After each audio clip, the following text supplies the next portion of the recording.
Hi friends, ಎಲ್ಲರೂ ಹೇಗಿದ್ದೀರಿ? ಎಲ್ಲರೂ ಚೆನ್ನಾಗಿದ್ದೀರಿ ಅಂತ ಭಾವಿಸ್ತಾ ಇವತ್ತಿನ ವಿಡಿಯೋದಲ್ಲಿ ನಾನು ವೀಕ್ಲಿ ಹೇರ್ ಆಯಿಲ್ನ ನನ್ನ ಕೂದಲಿಗೆ ಯಾವ ರೀತಿಯಾಗಿ ಮಾಡ್ತೀನಿ ಅನ್ನೋದನ್ನು ಕಂಪ್ಲೀಟಾಗಿ ನಿಮ್ಮ ಜೊತೆ ಇವತ್ತು ಶೇರ್ ಮಾಡ್ತೀನಿ. ನೋಡ್ತಾ ಇರಬಹುದು ನನ್ನ ಕೂದಲು ಎಷ್ಟು ಉದ್ದವಾಗಿದೆ ಅಂತ. ತುಂಬ ಅಂದರೆ ತುಂಬ ಉದ್ದವಾಗಿದೆ ನನ್ನ ಕೂದಲು. ನಾನು ಮೊದಲನೇದಾಗಿ ನನ್ನ ಕೂದಲಿಗೆ ಆಯಿಲ್ನ ಅಪ್ಲೈ ಮಾಡುವಾಗ ಮನೆಯಲ್ಲೇ ರೆಡಿ ಮಾಡಿರೋ ಆಯಿಲ್ನ ಮೊದಲನೇದಾಗಿ ನನ್ನ ಕೂದಲು ಎಷ್ಟು ಲೆಂತ್ ಇದೆಯೋ ಅಷ್ಟರ ಪ್ರಮಾಣದಲ್ಲಿ ನಾನು ಆಯಿಲ್ನ ತೆಗೆದುಕೊಳ್ತೀನಿ. ಹೋಮ್ ಮೇಡ್ ಹೇರ್ ಆಯಿಲ್ನ ಯಾವ ರೀತಿಯಾಗಿ ರೆಡಿ ಮಾಡೋದು ಅನ್ನೋದನ್ನು ನಾನು ಮುಂಚೆನೇ ವಿಡಿಯೋದಲ್ಲಿ ತಿಳಿಸ್ಕೊಟ್ಟಿದ್ದೀನಿ. ಇನ್ನು ಯಾರು ಆ ವಿಡಿಯೋನ ನೋಡಿಲ್ಲೋ ಅವ್ರಿಗೋಸ್ಕರ ನಾನು ಡಿಸ್ಕ್ರಿಪ್ಷನಲ್ಲಿ ಈ ವಿಡಿಯೋ ಲಿಂಕ್ನ ಹಾಕ್ತೀನಿ. ಈ ವಿಡಿಯೋನ ಕಂಪ್ಲೀಟಾಗಿ ನೋಡಿ. ಮೊದಲೇದಾಗಿ ನಾನು ಮನೆಯಲ್ಲೇ ರೆಡಿ ಮಾಡಿರುವ ಹರ್ಬಲ್ ಹೇರ್ ಆಯಿಲ್ನ ಹಾಕೋತೀನಿ. ಅದಕ್ಕೆ ನಾನು 2-3 ಟೇಬಲ್ ಸ್ಪೂನಷ್ಟು ಕೊಕೊನಟ್ ಆಯಿಲ್ನ ಸೇರಿಸ್ಕೋತೀನಿ. ಇದನ್ನು ಸ್ವಲ್ಪ ಉಗುರು ಬೆಚ್ಚಗೆ ಮಾಡ್ಕೊಳ್ಳಿ. ಉಗುರು ಬೆಚ್ಚಗೆ ಮಾಡಿದ್ಮೇಲೆ ಇವಾಗ ನೋಡಿ, ನೀಟಾಗಿ ನಾನು ನೈಟೆಲ್ಲ ಇದೇ ರೀತಿಯಾಗಿ ಜಡೆನ ಹೆಣೆದ್ಬಿಟ್ಟು ಬನ್ನ ಹಾಕಿಬಿಟ್ಟು ಮಲಗಿರ್ತೀನಿ. ಇದರಿಂದ ನನ್ನ ಕೂದಲು ತುಂಬ ಅಂದರೆ ತುಂಬ ಸಿಕ್ಕುಗಳಾಗೋದಿಲ್ಲ. ಅದೇ ಅಂದರೂ ಬೆನಿಫಿಟ್ಸ್ ಅಂತ ಹೇಳಬಹುದು. ನಾನು ಇದೇ ರೀತಿಯಾಗಿ ಎವ್ರಿಡೇ ನೈಟ್ ರೋಟೀನ್ ಆಗಬಹುದು, ಮಾರ್ನಿಂಗ್ ರೋಟೀನ್ ಆಗಬಹುದು, ಇದೇ ರೀತಿಯಾಗಿ ಇರುತ್ತೆ ನಂದು. ನಾನು ಇದೇ ರೀತಿಯಾಗಿ ಜಡೆನ ಹಾಕಿಬಿಟ್ಟು ಯಾವಾಗಲೂ ಬನ್ನ ಕಟ್ಟೋದು ಮನೆಯಲ್ಲಿದ್ದಾಗ. ಹೊರಗಡೆ ಹೋಗುವಾಗ ಮಾತ್ರ ನಾನು ಅಂದರೆ ನಮಗೆ ಯಾವ ರೀತಿಯಾಗಿ ಹೇರ್ ಸ್ಟೈಲ್ ಬೇಕೋ ಆದರೆ ಆ ರೀತಿಯಾಗಿ ಹೇರ್ ಸ್ಟೈಲ್ನ ಮಾಡ್ಕೋತೀನಿ. ನೋಡಬಹುದು ನೀವು, ನೋಡಿ ನನ್ನ ಕೂದಲಲ್ಲಿ ಯಾವುದೇ ರೀತಿಯಾದ ಸಿಕ್ಕುಗಳು ಜಾಸ್ತಿ ಆಗೋದಿಲ್ಲ. ನೋಡಬಹುದು ನೀವು, ಆದಷ್ಟು ಸಿಕ್ಕುಗಳಿಂದ ಫ್ರೀ ಇರುತ್ತೆ ಅಂತ ಹೇಳಬಹುದು. ಈ ರೀತಿಯಾಗಿ ನಾವು ಜಡೆನ ಹೆಣ್ಕೊಳ್ಳೋದ್ರಿಂದ ತುಂಬ ಅಂದರೆ ತುಂಬ ಹೆಲ್ಪ್ ಆಗುತ್ತೆ. ಹೇರ್ ಫಾಲ್ನ ತುಂಬ ಕಂಪ್ಲೀಟಾಗಿ ಹೇರ್ ಫಾಲ್ನ ಕಂಟ್ರೋಲ್ ಮಾಡುತ್ತೆ. ಈ ರೀತಿಯಾಗಿ ಜಡೆನ ಹೆಣ್ಕೊಂಡ್ಬಿಟ್ಟು ಬನ್ನ ಹಾಕೋದ್ರಿಂದ ನೋಡಬಹುದು ನೀವು, ನನ್ನ ಕೂದಲಲ್ಲಿ ಯಾವುದೇ ರೀತಿಯಾದ ಸಿಕ್ಗಳಿಲ್ಲ, ಯಾವುದೇ ರೀತಿಯಾದ ಟ್ಯಾಂಗಲ್ಸ್ಗಳಿಲ್ಲ, ಯಾವುದೇ ರೀತಿಯಾದ ಆ ಥರ ಫ್ರಿಜ್ಜಿ ಆಗಿರೋ ರಫ್ ಆಗಿರೋ ಕೂದಲು ಆ ರೀತಿಯಾಗಿ ನನ್ನ ಕೂದಲು ಯಾವುದೇ ರೀತಿಯಾಗಿ ಆಗೋದಿಲ್ಲ ಈ ರೀತಿ ಮಾಡೋದ್ರಿಂದ. ನೋಡಿ ತೋರಿಸ್ತಿದ್ದೀನಿ ನೋಡಿ, ನಾನು ಮೇಲಿಂದನೂ ನೋಡಿ ಯಾವುದೇ ರೀತಿಯಾದ ಸಿಕ್ಕುಗಳಿಲ್ಲ. ನಾನು ಇನ್ನೂ ಬಾಚಿಲ್ಲ ನನ್ನ ಕೂದಲು. ಇವಾಗ ನಾವು 2 ಕಡೆ ನಮ್ಮ ಕೂದಲನ್ನ ನಾವು ಯಾವುದೇ ಆಯಿಲ್ನ ಅಪ್ಲೈ ಮಾಡೋದಕ್ಕಿಂತ ಮುಂಚೆ, ಯಾವುದೇ ಮಾಸ್ಕ್ನ ಅಪ್ಲೈ ಮಾಡೋದಕ್ಕಿಂತ ಮುಂಚೆ ನಾವು ಕೂದಲು ಸಿಕ್ಕುಗಳನ್ನೆಲ್ಲ ನೀಟಾಗಿ ಬಿಡಿಸ್ಕೋಬೇಕು.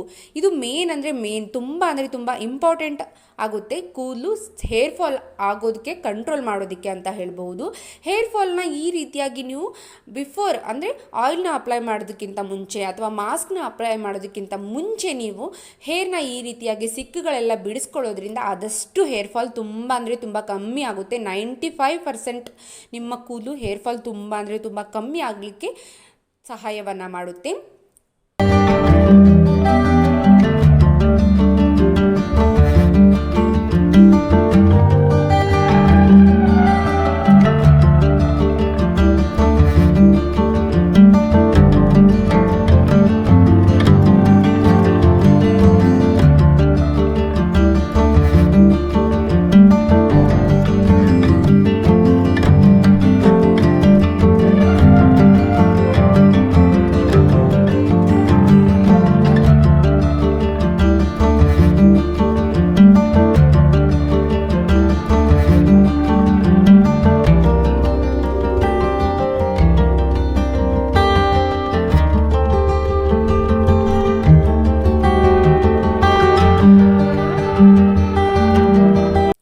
ಕೂದಲಿನ ಸಿಕ್ಕು ಬಿಡಿಸುವಾಗ ನೀವು ಆದಷ್ಟು ಕೇರ್ಫುಲ್ಲಾಗಿ ಸಿಕ್ಕನ್ನ ಬಿಡಿಸ್ಬೇಕು ಅಂತ ಹೇಳಬಹುದು.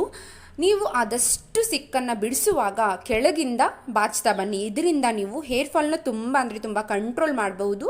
ತುಂಬ ಹೇರ್ ಫಾಲ್ ಆಗೋದಿಲ್ಲ ಈ ರೀತಿಯಾಗಿ ಬಿಡಿಸೋದ್ರಿಂದ. ಹೆಂಗಂತಂದರೆ ನೀವು ಮೇಲಿಂದ ಕೂದಲಿನ ಸಿಕ್ಕುಗಳನ್ನೆಲ್ಲ ಬಿಡಿಸ್ತಾ ಬಂದರೆ ಮೇಲಿಂದಾನೇ ಬುಡ ಕಿತ್ಕೊಂಡು ಬಂದುಬಿಡುತ್ತೆ, ಕೂದಲೆಲ್ಲ ಮೇಲಿಂದ ಕಿತ್ಕೊಂಡು ಬಂದುಬಿಡುತ್ತೆ. ಕೆಳಗಿಂದ ನೀವು ನಿಧಾನವಾಗಿ ಬಿಡಿಸ್ತಾ ಹೋದರೆ ಒಂದೊಂದೇ ಸಿಕ್ಕುಗಳೆಲ್ಲ ಈಸಿಯಾಗಿ ಬಿಟ್ಕೊಳ್ತಾ ಹೋಗುತ್ತೆ, ಮೇಲಿನ ಕೂದಲು ಕೂಡ ಕಿತ್ಕೊಂಡ್ಬರೋದಿಲ್ಲ. ಈ ರೀತಿಯಾಗಿ ನಾವು ಸಿಕ್ಕನ್ನ ಬಿಡಿಸ್ತಾ ಬಂದರೆ ಆದಷ್ಟು ಹೇರ್ ಫಾಲ್ನ ಕಮ್ಮಿ ಮಾಡ್ಕೋಬಹುದು. 99% ನಿಮ್ಮ ಕೂದಲು ಹೇರ್ ಫಾಲ್ ಈ ರೀತಿಯಾಗಿ ನೀವು ಈಸಿಯಾಗಿ ಕಮ್ಮಿ ಮಾಡ್ಕೋಬಹುದು. ನಾನು ಕೂಡ ಇದೇ ರೀತಿಯಾಗಿ ಫಾಲೋ ಮಾಡೋದು, ಇದೇ ರೀತಿಯಾಗಿ ಸ್ಟೆಪ್ಗಳನ್ನು ಫಾಲೋ ಮಾಡೋದು. ನಾನು ಆಯಿಲ್ನ ಅಪ್ಲೈ ಮಾಡುವಾಗ ಆಗಲಿ, ಯಾವುದೇ ರೀತಿಯಾದ ಮಾಸ್ಕ್ಗಳನ್ನು ಅಪ್ಲೈ ಮಾಡುವಾಗ ಆಗಲಿ ಇದೇ ರೀತಿಯಾಗಿ ಈಸಿಯಾಗಿರೋ ಸ್ಟೆಪ್ಗಳನ್ನು ನಾನು ಫಾಲೋ ಮಾಡ್ತೀನಿ. ಇದರಿಂದ ನಾನು ಆದಷ್ಟು ನನ್ನ ಹೇರ್ ಫಾಲ್ನ ಕಮ್ಮಿ ಮಾಡ್ಕೋತೀನಿ.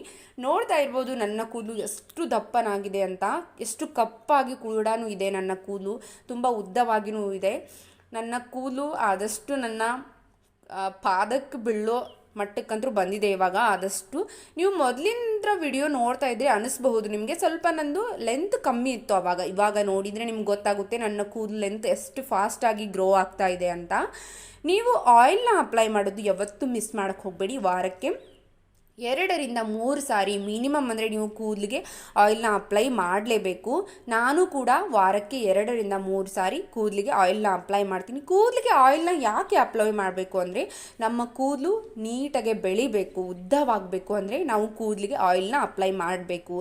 ಹೆಂಗಪ್ಪ ಅಂದರೆ ಗಿಡಕ್ಕೆ ನೀರು ಹಾಕಿದರೆ ಯಾವ ರೀತಿಯಾಗಿ ಗಿಡಗಳು ಚಿಗುರ್ತಾವೋ ಆ ರೀತಿಯಾಗಿ ನಮ್ಮ ಕೂದಲಿಗೆ ನಾವು ಆಯಿಲ್ನ ಅಪ್ಲೈ ಮಾಡಿದರೆ ನಮ್ಮ ಕೂದಲು ಸಹ ಉದ್ದವಾಗಲಿಕ್ಕೆ ತುಂಬ ಹೆಲ್ಪ್ ಮಾಡುತ್ತೆ. ನೀವು ಆಯಿಲ್ನ ಅಪ್ಲೈ ಮಾಡುವಾಗ ನೀವು ಆದಷ್ಟು ಸ್ವಲ್ಪ ಉಗುರು ಬೆಚ್ಚಗೆ ಮಾಡಿಬಿಟ್ಟು ನೀವು ಆಯಿಲ್ನ ಅಪ್ಲೈ ಮಾಡಿ. ಯಾಕಪ್ಪ ಅಂದರೆ ಈ ಆಯಿಲ್ನ ನೀವು ತಲೆಗೆ ಹಚ್ಚಿದ ತಕ್ಷಣವೇ ಬ್ಲಡ್ ಸರ್ಕ್ಯುಲೇಷನ್ ಚೆನ್ನಾಗಾಗ್ಬಿಟ್ಟು ನಿಮ್ಮ ಕೂದಲು ಬೆಳಿಲಿಕ್ಕೆ ಈ ಆಯಿಲ್ ತುಂಬ ಸಹಾಯವನ್ನು ಮಾಡುತ್ತೆ.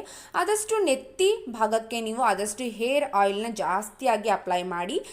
ಆಮೇಲೆ ನೀವು ಬುಡಕ್ಕೆ ನೀಟಾಗಿ ಎಲ್ಲ ಕಡೆನೂ ನೀಟಾಗಿ ಅಪ್ಲೈ ಮಾಡಿ. ಯಾಕಪ್ಪ ಅಂದರೆ ಈ ವಿಂಟರಲ್ಲಿ ತಲೆ ತುರಿಕೆ ಆಗೋದು, ಜಾಸ್ತಿಯಾಗಿ ಡ್ಯಾಂಡ್ರಫ್ ಆಗೋದು, ಈ ರೀತಿಯಾಗಿ ಹಲವಾರು ಪ್ರಾಬ್ಲಮ್ಗಳು ಈ ವಿಂಟರ್ ಸೀಸನಲ್ಲಿ ತುಂಬ ಕಾಡುತ್ತೆ ಅಂತ ಹೇಳ್ಬೋದು.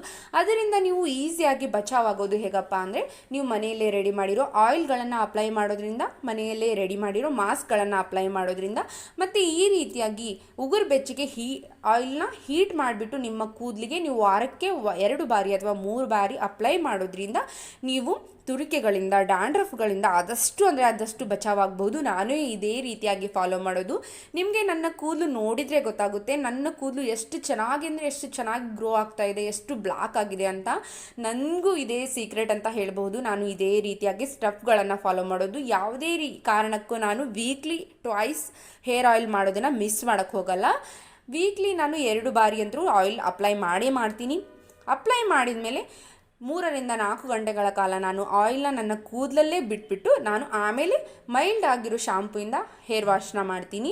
ಇದರಿಂದ ನನ್ನ ಹೇರ್ ಫಾಲು ಕಂಟ್ರೋಲ್ ಆಗುತ್ತೆ, ನನ್ನ ಹೇರ್ ಗ್ರೋತು ಕೂಡ ಚೆನ್ನಾಗಿ ಆಗಲಿಕ್ಕೆ ಈ ಆಯಿಲ್ ಮಸಾಜ್ ಆಗಿರಬಹುದು, ಆಯಿಲ್ ಅಪ್ಲೈ ಮಾಡೋದಾಗಬಹುದು ತುಂಬ ಸಹಾಯವನ್ನು ಮಾಡುತ್ತೆ, ಹೆಲ್ಪ್ನ ಮಾಡುತ್ತೆ.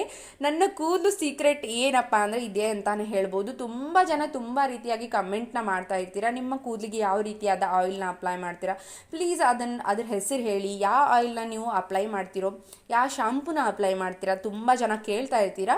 ನೀವು ಬೇಕಾದ ಆಯಿಲ್ನ ಅಪ್ಲೈ ಮಾಡುವಾಗ ನೀವು ಒಂದಿಷ್ಟು ಕ್ರಮಗಳನ್ನು ಫಾಲೋ ಮಾಡಬೇಕು. ಅದರಿಂದನೇ ನಿಮ್ಮ ಕೂದಲು ತುಂಬ ಗ್ರೋತ್ ಆಗಲಿಕ್ಕೆ ಸಾಧ್ಯವಾಗುತ್ತೆ ಅಂತ ಹೇಳಬಹುದು. ಮೊದಲು ನನ್ನ ಕೂದಲು ಕೂಡ ಇಷ್ಟು ಉದ್ದವಾಗಿ ಇರಲಿಲ್ಲ. ಮದುವೆಗಿನ ಮುಂಚೆ ಅಂದರೆ ನಮ್ಮ ತವ್ರ ಮನೆಯಲ್ಲಿ ನಾನು ಜಾಸ್ತಿಯಾಗಿ ಉದ್ದ ಇರಲಿಲ್ಲ. ನಾನು ವಾಟಿಕ ಬರುತ್ತಲ್ವ ಹೇರ್ ಆಯಿಲ್, ಆ ಆಯಿಲ್ನ ಯೂಸ್ ಮಾಡ್ತಿದ್ದೆ. ನಾನು ಮದುವೆ ಆದಮೇಲೆ, ನನ್ನ ಮದುವೆ ಆಗಿ 5 ವರ್ಷ ಆಯಿತು. ಇವಾಗ 5 ವರ್ಷದಿಂದ ನಾನು ಕೊಕೊನಟ್ ಆಯಿಲ್ನ ಯೂಸ್ ಮಾಡ್ತಾ ಇದ್ದೀನಿ. ಅದಕ್ಕೆ ಮನೆಯಲ್ಲಿ ನಾನು ಹೇರ್ ಆಯಿಲ್ಗಳನ್ನು ರೆಡಿ ಮಾಡ್ಕೊಂಡ್ಬಿಟ್ಟು ನಾನು ಅದಕ್ಕೆ ಮಿಕ್ಸ್ ಮಾಡಿಬಿಟ್ಟು ಆಯಿಲ್ನ ಅಪ್ಲೈ ಮಾಡ್ತೀನಿ. ಅದರಿಂದ ನನ್ನ ಕೂದಲು ಇಷ್ಟು ಚೆನ್ನಾಗಿ ಗ್ರೋ ಆಯಿತು ಅಂತ ಹೇಳ್ಬೋದು. ನೀವು ಯಾವುದೇ ಆಯಿಲ್ನ ಅಪ್ಲೈ ಮಾಡಿದ ಮೇಲೆ 5-10 ನಿಮಿಷಗಳ ಕಾಲ ಮಸಾಜ್ ಮಾಡ್ಕೊಳ್ಳೋದನ್ನು ಮಿಸ್ ಮಾಡೋಕ್ಕೆ ಹೋಗಬೇಡಿ. ಇದು ನಿಮ್ಮ ಬ್ಲಡ್ ಸರ್ಕ್ಯುಲೇಷನನ್ನು ಚೆನ್ನಾಗಿ ಇಂಪ್ರೂವ್ ಮಾಡಿಬಿಟ್ಟು ನಿಮ್ಮ ಕೂದಲು ಗ್ರೋ ಆಗಲಿಕ್ಕೆ ತುಂಬ ಹೆಲ್ಪ್ ಮಾಡುತ್ತೆ, ಸಹಾಯವನ್ನು ಮಾಡುತ್ತೆ. ಇದೇ ರೀತಿಯಾಗಿ ನೀವು ಆಯಿಲ್ನ ಅಪ್ಲೈ ಮಾಡಿದ ಮೇಲೆ 5-10 ನಿಮಿಷಗಳ ಕಾಲ ಚೆನ್ನಾಗಿ ಮಸಾಜ್ ಮಾಡ್ಕೊಳ್ಳಿ. ಚೆನ್ನಾಗಿ ಮಸಾಜ್ ಮಾಡ್ಕೊಂಡ್ಮೇಲೆ ನಿಮಗೂ ರಿಲ್ಯಾಕ್ಸ್ ಆಗಿರೋ ಫೀಲ್ ಆಗುತ್ತೆ, ಚೆನ್ನಾಗಿ ಅನಿಸುತ್ತೆ. ಹೇರ್ಗೂ ಕೂಡ ತುಂಬ ಆರಾಮ್ ಅನಿಸುತ್ತೆ. ನೀವು ಹೇರ್ ಆಯಿಲ್ ಮಾಡಿದ ಮೇಲೆ ಇನ್ನೊಂದು ಸಾರಿ ನಿಮ್ಮ ಕೂದಲನ್ನ ನೀಟಾಗಿ ಬಾಚ್ಕೊಳ್ಳಿ. ಯಾಕಪ್ಪ ಅಂದರೆ ಸ್ವಲ್ಪ ಸಿಕ್ಕಾಗಿರುತ್ತೆ ಹೇರ್ ಆಯಿಲ್ ಮಾಡುವಾಗ. ಆ ಸಿಕ್ಕುಗಳನ್ನೆಲ್ಲ ನೀಟಾಗಿ ಬಿಡಿಸ್ಕೊಂಡು ಒಂದು ಬನ್ನಾದರೂ ಹಾಕ್ಕೊಳ್ಳಿ, ಅಥವಾ ನೀವು ಹಾಗೆ ಫ್ರೀಯಾಗಿ ಬಿಟ್ಬಿಟ್ಟು ನೀವು ಬಿಸಿಲಲ್ಲಿ ಸ್ವಲ್ಪ ಕೂತ್ಕೊಳ್ಳಿ. ಇದರಿಂದ ನಿಮ್ಮ ತಲೆಯಲ್ಲಿರುವ ಎಣ್ಣೆ ಎಲ್ಲ ಬುಡಕ್ಕೆ ಹೀರ್ಕೊಂಡ್ಬಿಟ್ಟು ನಿಮ್ಮ ಕೂದಲು ಚೆನ್ನಾಗಿ ಬೆಳಿಲಿಕ್ಕೆ ಸಹಾಯವನ್ನು ಮಾಡುತ್ತೆ. ನೋಡಬಹುದು ನೀವು ಯಾವುದೇ ರೀತಿಯಾದ ಸಿಕ್ಕುಗಳಾಗೋದಿಲ್ಲ ಈ ರೀತಿಯಾಗಿ ಸ್ಟೆಪ್ಗಳನ್ನು ಫಾಲೋ ಮಾಡೋದ್ರಿಂದ. ಆದಷ್ಟು ಈ ರೀತಿಯಾಗಿ ಫಾಲೋ ಮಾಡಿ ನಿಮಗೂ ಕೂಡ ನನ್ನ ಥರಾನೇ ಉದ್ದವಾಗಿ, ದಪ್ಪವಾಗಿ ಮತ್ತು ಶೈನಿ ಆಗಿರೋ, ಬ್ಲ್ಯಾಕ್ ಆಗಿರೋ ಹೇರ್ ನಿಮ್ಮದಾಗುತ್ತೆ ಅಂತ ಹೇಳ್ಬೋದು. ನಾನಂತರೂ ನಿಮಗೆ ಭರವಸೆಯನ್ನು ಕೊಡ್ತೀನಿ. ಇದೇ ರೀತಿಯಾಗಿ ಸ್ಟೆಪ್ಗಳನ್ನು ನೀವು 3-4 ತಿಂಗಳ ಕಾಲ ಫಾಲೋ ಮಾಡಿ ಡೆಫಿನೆಟ್ ಆಗಿ ನಿಮ್ಮ ಕೂದಲು ಬೆಳಿಲಿಕ್ಕೆ ಸ್ಟಾರ್ಟ್ ಆಗುತ್ತೆ. ನನ್ನ ಕೂದಲು ಸಹ ಇದೇ ರೀತಿಯಾಗಿ ಬೆಳಿಲಿಕ್ಕೆ ಸ್ಟಾರ್ಟ್ ಆಗಿರೋದು ನೋಡಬಹುದು ನೀವು ಎಷ್ಟು ಚೆನ್ನಾಗಿ ಇವಾಗ ಕಾಣ್ತಾ ಇದೆ ಅಂತ. ಹೇರ್ ಆಯಿಲ್ ಮಾಡಿದ ಮೇಲೆ 2-3 ಗಂಟೆ ಅಥವಾ 3-4 ಗಂಟೆ ಓವರ್ ನೈಟ್ ಬಿಡಕ್ಕೆ ಹೋಗಬೇಡಿ. ಇದರಿಂದ ಹೇರ್ ಫಾಲ್ ಜಾಸ್ತಿ ಆಗುತ್ತೆ. ಆದಷ್ಟು ಈ ರೀತಿಯಾಗಿ ಫಾಲೋ ಮಾಡಿ.